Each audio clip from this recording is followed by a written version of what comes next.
I'm Adi, Captain and Head of Software of 18466. I'm Pratham, Head of Outreach and Software. I am Ashwath, Head of Mechanical. And I'm Lavi, the Head of CAD. We are FTC Team Mastermindz 18466, and this is our Fright Frenzy robot. This collaboration is in partnership with our sponsors, Google and PPIE. We hope that this video will help inspire Rookie Team in building their robot for the new season, PowerPlay.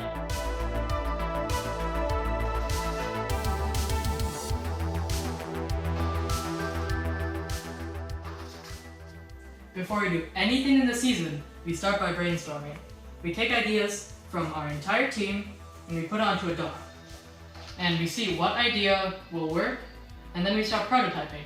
If that prototype idea works, then we start on CAD.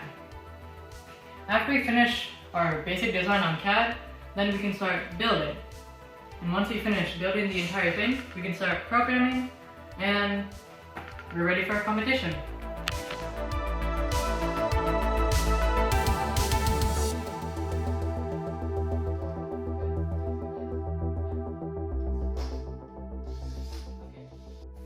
Okay, so the first thing we're going to go over is the overall robot design. So we have a pass-through robot where the freight starts off at the front, ends up at the back, intakes at the front, outtakes at the back. So the freight starts off here and the intake can spin, sucking the freight in. It ends up at the middle where the clock can close. And then we can flip the V4B over to the top position with one button. And we can go to the desired level, bottom, top, through the driver controls. And one button will reset it back to its position to intake again.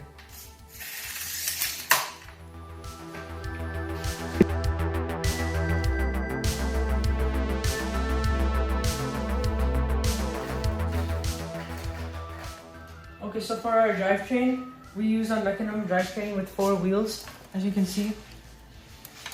And we have 3 odometry pods on it to track our location. We'll talk more about that in the programming section of this video. So for our drivetrain, we have a custom drivetrain, 2 parallel plates, and they're 50 mm in distance over here. So we tried to make them as thin as possible to maximize the space between here.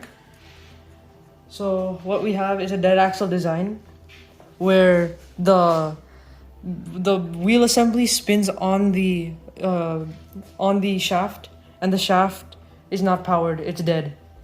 That's why it's called dead axle. So what powers the wheels are 2 motors placed over here that go through this and attached to the wheel by a pulley and a belt.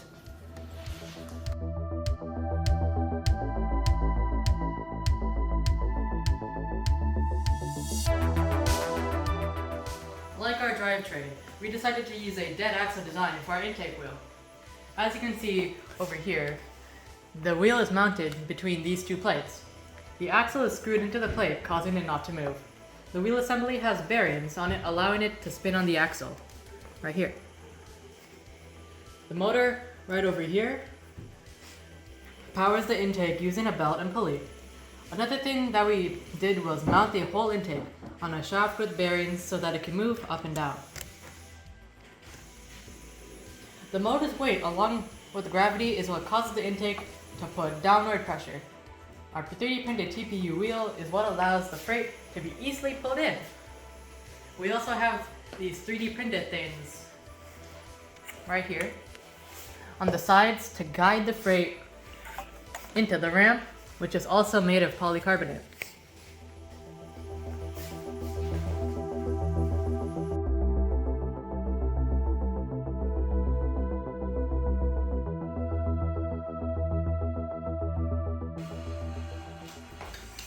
We 3D printed our claw so it can easily pick up the boxes and balls.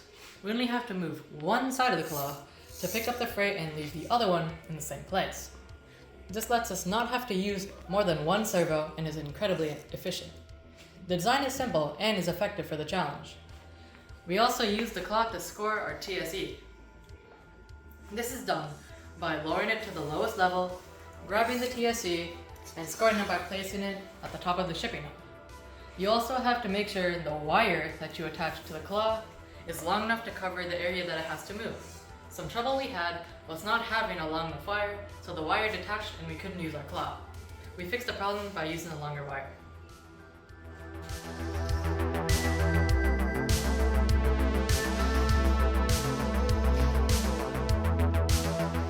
For our linear slides, we use 300 mm drawer slides from Long Robotics. We use custom designed 3D printed inserts that go in between the slides. These inserts can also be found on the Long Robotics website. The inserts are used to put string throughout the slides so that we can extend and retract them. For our extension string, we use continuous rigging, where the string starts from the pulley over here and it goes in a zigzag pattern along the slides. For the retraction string, we don't have it on right now, but it would normally there would be a spring over here for tensioning, and that would there would be a string connecting from this pulley over here to the top. So when it rotates, it would pull in the slides back. So this causes the slides to extend by one, and we have another side for this is the retraction string side. This is the extension string slide. In the middle we have a gearbox where these two motors over here, they connect together, causing these two to work together. So extension and retraction will happen the same amount. There won't be any more extension than any more retraction. If we didn't have these geared together, it would cause the slides to break. Another thing I want to add is while you're stringing the slides, you want to make sure that the extension string is wrapped around the pulley in the opposite direction of your retraction string.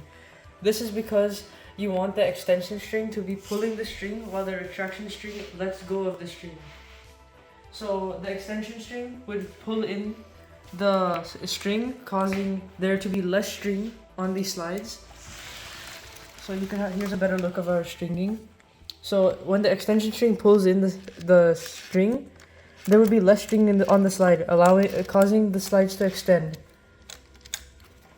Something that we would do differently in the future is to put retraction and extension string on both of these sides, so they would have the same amount of force and they would have a less chance of breaking.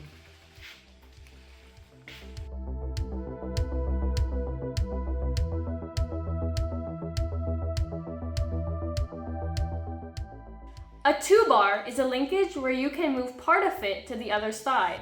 As you can see, it doesn't stay parallel to the ground.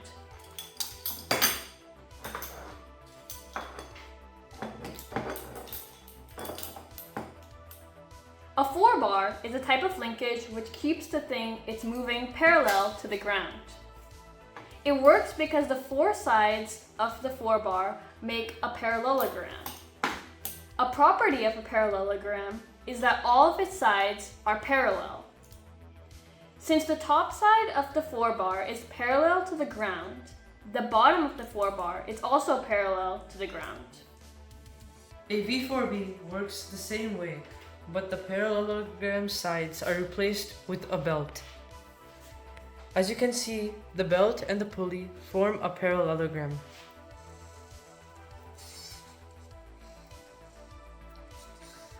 This is much more compact than a 4-bar and has a greater range of motion.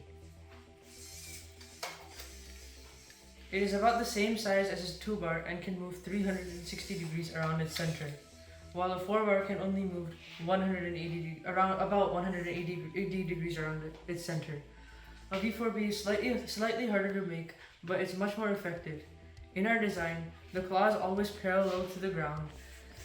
This works because there are two stationary pulleys screwed onto the plate. This means the belt won't move. On the other end of the V4B, there are two more pulleys mounted on an axle. This axle is connected to the plate using bearings, which allow it to move.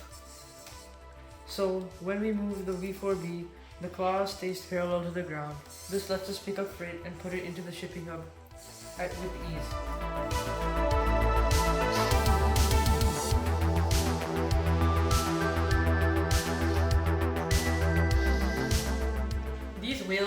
top of a robot are used to spin the carousel. They are gold-belted gecko wheels, which spin using super speed servos in continuous rotation mode. This lets the servo spin fast and spin in the same direction continuously. We can spin the wheels while spinning the intake wheel to make sure we can score a duck in the shipping hub. Another thing I want to mention is that for all of our servos, we use custom-made servo blocks. This is so that when a lot of load gets put on the servo, it won't break. As you can see, there is a big bearing which receives all the load.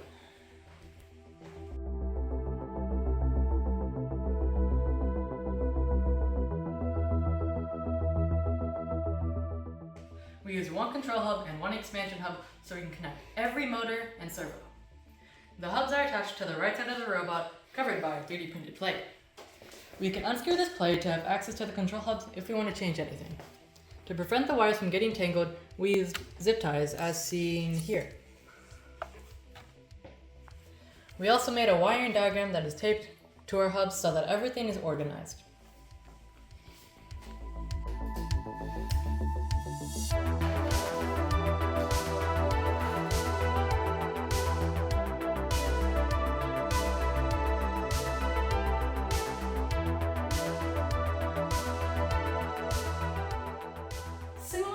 Autonomous code, we use a technique called pathfinding in our TeleOp.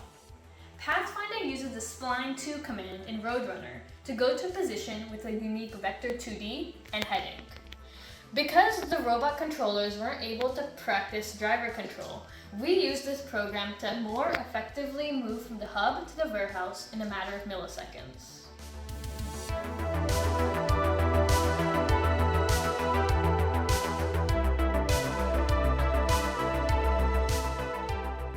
For our outtake, we use finite state machines. Finite state machines are switch case conditions that can perform complex operations using a series of simple operations.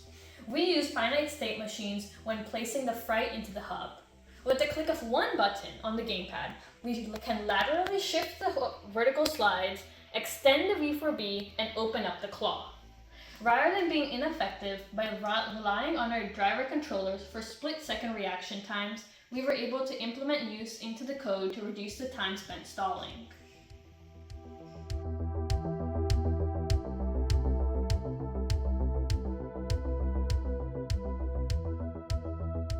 An IMU, or Inertial Measurement Unit, is a device that uses a gyroscope to accurately determine the heading of the robot.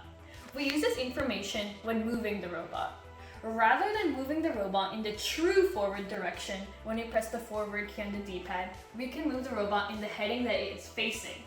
Similarly, this works for all 6 degrees of freedom except for movement on the Z-axis.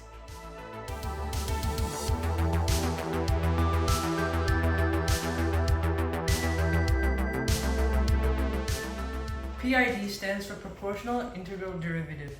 We use PID when extending our linear slides so that we followed a logarithmic function. At first, we extend the slides at a maximum velocity, but as we progress, we lower the velocity until we come to a complete stop.